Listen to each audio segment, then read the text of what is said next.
Hello रायजोफोर नोंथांमोनखौ नबजित बर'निफ्राय फिन खेबसे बरायफिनना थाफिनबाय आसा खालामो नोंथांमोना गासै मोजाङैनो दं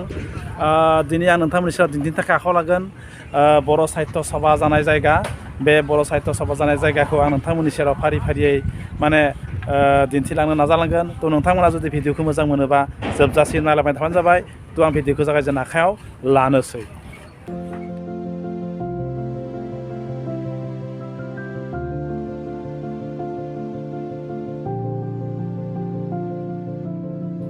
मे दाननि 2, 3, 4 बे खालाराव जानो गोनां बर' साहित्य सभानि जायगाखौ आं नोंथांमोननि सेराव फारियै दिन्थिलांगासिनो दं नै आं नोंथांमोन नुगासिनो दं पेन्डेलफोरखौ बानायगासिनो दोङो नोंथांमोनाबो बे जायगायाव फैनानै लैहोर लैहोर जोंनि बर' साहित्य सभाखौ नायफैनो हागोन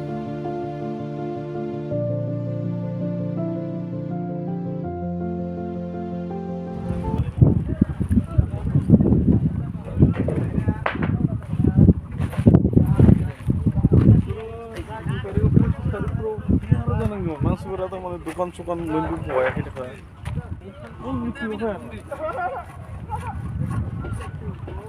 जे माने बर' साहित्य सभा खुंनो लानाय सेन्ट्रेलनि बे खुंनो लानाय हाबाफारिया बे तामुलपुर जायगानि कसुबारि जायगायाव माने खुंनो लागासिनो दं बे खुंनो लानाय जायगाखौ आं नोंथांमोननि सेराव बे लांगोनाखौ माने दिन्थिगासिनो दं माने मे दाननि 2, 3, 4 बे 2, 3, 4 2, 3, 4 बे 2, 3, 4 दानावनो जि बर' साहित्य सभानि माने जायगा माने बर' साहित्य सभा जागोन बे जानाय जायगाखौ आङो नोंथांमोननि सेराव माने बे कसुबारि जायगाखौ दिन्थिबाय थादों बे फोथारनि मुंखौ मा मुं आं दासिमबो मिथियाखै दा जुदि सोरनियावबा सोंनानै मोनोब्ला नोंथांमोननि सेराव आङो माने सोंनानै माने फोरमायलांनो नाजालांगोन आदसा बे भितराव जागोन नामा हटेला ओरैबादि जिङाव जागोन आरो आदसा जिं हटेल नोंथांमोना ओंखाम हटेल फैदो बेहाय ढेकियाजुलिनिफ्राय बिथांमोना बे माने बर' साहित्य सभा जानाय जायगायाव ओंखाम हटेल होनो थाखाय माने ढेकियाजुलिनिफ्राय फैदों बिथांमोना जायगाखौ नायना लादों जायगाखौ मा जाबायना फिक्स जायगाया जोंनिया फिक्स जाबाय जाजोब्बाय आदसा नै जा साइडथिंबो माने लैहोर लैहोर खामानि मावग्राफ्रा मावगासिनो दं दासिमबो माने प्लास्टिक सोंथ'वाखै खालि औवाल' खालामदों बे औवाखौ खागासिनो दं गासैबो जेथिया जाजोबगोन अब्लासो माने जोबोद समायना नुगोन बेहाय दासिम जि माने बे लेबारफोरा माने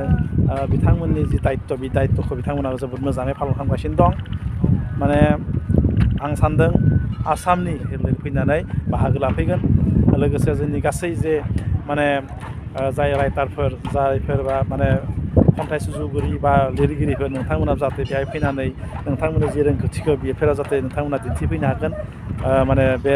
तामुलपुर जायगानि जि कसुबारि बे कसुबारियाव नोंथांमोना माने फैनो हागोन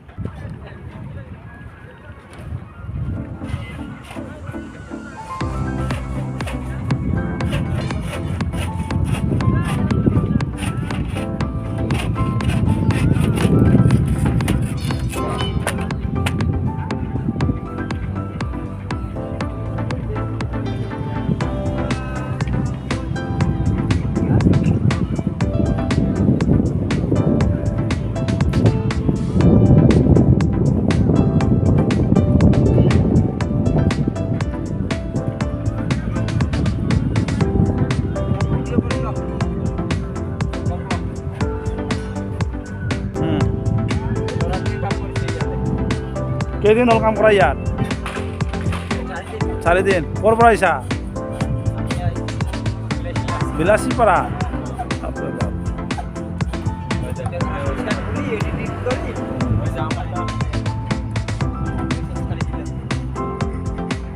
खामानि मावग्राफ्रा বিলাসীপাৰাनिफ्राय फैदों বিলাসীপাৰাৰ পৰা আহিছা ন হয় বিলাসীপাৰাৰ পৰা আহিছে বৰ সাহিত্য সভাৰ যি প্ৰস্তুতি সেই প্ৰস্তুতি মানে তেখেতসকলে মানে যিখিনি মানে বাহৰ যিবিলাক কাম কাজ সেই টেণ্ট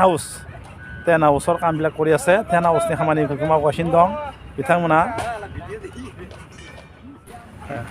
दादा खबर ভালে আছে আছোঁ দাদা বড়ো সাহিত্য সভাৰ যি প্ৰস্তুতি হয় সেই প্ৰস্তুতি মানে কেনেকুৱা চলি আছে আপোনালোকৰ নিজৰে ডিষ্ট্ৰিক্ট হয় হয় আমাৰ ইয়াত প্ৰস্তুতি পূৰ্ণ গতিত চলি আছে হয় যিটো মানে আমাৰ বহুত উৎসাহ আছে ইয়াৰে হয় গোটেই বাক্সা তামোলপুৰবাসী ৰাইজৰ পূৰা উৎসাহ উদ্দীপনা আছে কাৰণ হয়। এনে সাহিত্য সভা বুলি ক'লে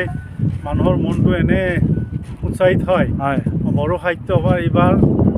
বড়ো সাহিত্য সভাৰ অধিৱেশনত এইবাৰ আমাৰ মহামহিম ৰাষ্ট্ৰপতি মহোদয় আহিব আৰু উৎসাহিত হৈ পেলাই ৰাইজেও তাত চাই আছে গতিকে আমিও উৎসাহিত আছোঁ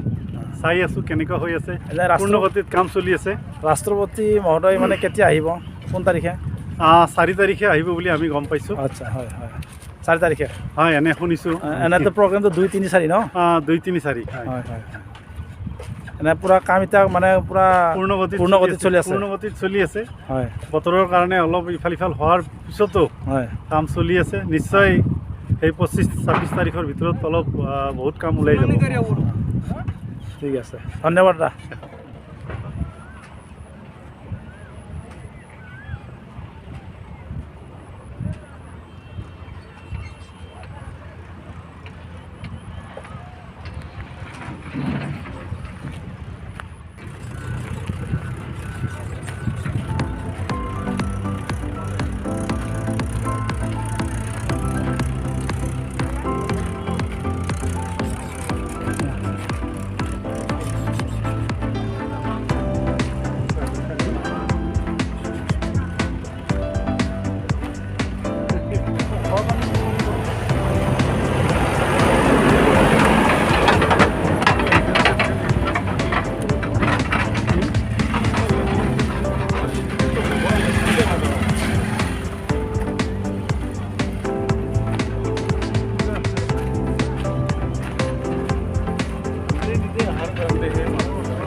मावगासिनो दं आं मावनायफोरा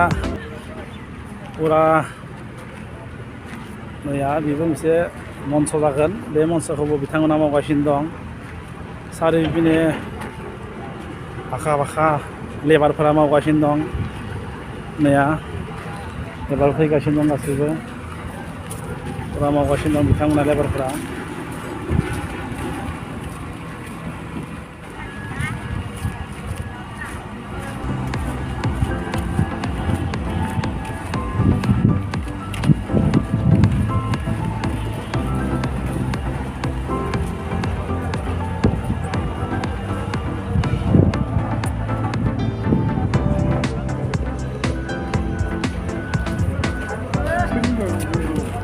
영혼이 뭐지? 맞네요. 좋은 모양도. बियाबो जों दायो नैहाय माने जों जिथु माने खामानि जागासिनो दं बे खामानि जाबाय थानायनि बिथांमोना बे खामानिफोरखौ सालायगासिनो दं बिथांमोनजों दान्दिसे जों रायलायनो आखायाव लादों नोंथाङा खुलुमबाय माने जों जि बर' साहित्य सभानि जि माने फैगौ 2, 3, 4 माने 2, 3, 4 जि माने मेदान बे मेदाननि जि खामानि माने बर' साहित्य सभा माबायदि सालायगासिनो दं गिबियावनो जोङो बर' साहित्य सभा आरसिनि जानानै बेखौनो बुंनो सानदों जे एबार जोङो जोबोद खाफाल गोनां माने अखा बांखा बोथोरावब्लाबो जोंनि 61थि बोसोरसालिया जथुमा बर' साहित्य सभानि जों बहाय तामुलपुराव गाजा गोमजायै जों खुंनो लादों जोंहा जोबोद खाफाल गोनांबाव मानोना 4 माने मेनि जितु अपेन सेसन बे अपेन सेसनाव जोंहा भारतनि हादोरगिरि प्रेसिडेन्ट रामनाथ क'बिन्द बिथाङा चिफ गेस्ट हिसाबै नुजाफैगोन आरो बे लेखायैनो जोंनि मावथि वार्कार्सफोरा गासैबो डिपार्टमेन्टेल दायित्व थानाय सुबुंफोरा जोबोद जरदार नांगासिनो दङ आरो जोंहा 27 बा 26 खालारसिम गासै क्लियार पिक्चारफोर नुजाजोबगोन बेखिनि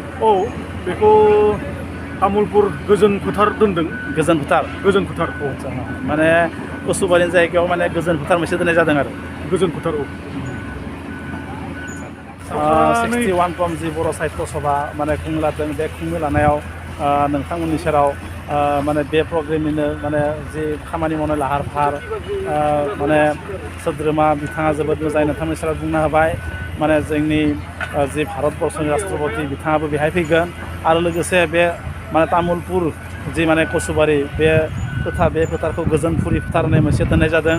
आं दहाय बुंनाया एसे गोरोन्थि जादों नोंथांमोननि सेराव बिथांमोना गोदानैनो दोनदों बे फोथारनि मुंखौ गोजोनफुरि फोथार होननाय आसामनि दाब दाब जायगानिफ्राय फैबा नोंथांमोना तामुलपुर माने कसुबारि लोगोसे गोजोनफुरि फोथाराव नोंथांमोना बे 61तम जि बर' साहित्य सभा बे बर' साहित्य सभा जायगाखौ नोंथांमोना बे गोजोनफुरि फोथारावनो नोंथांमोना नुनो मोनगोन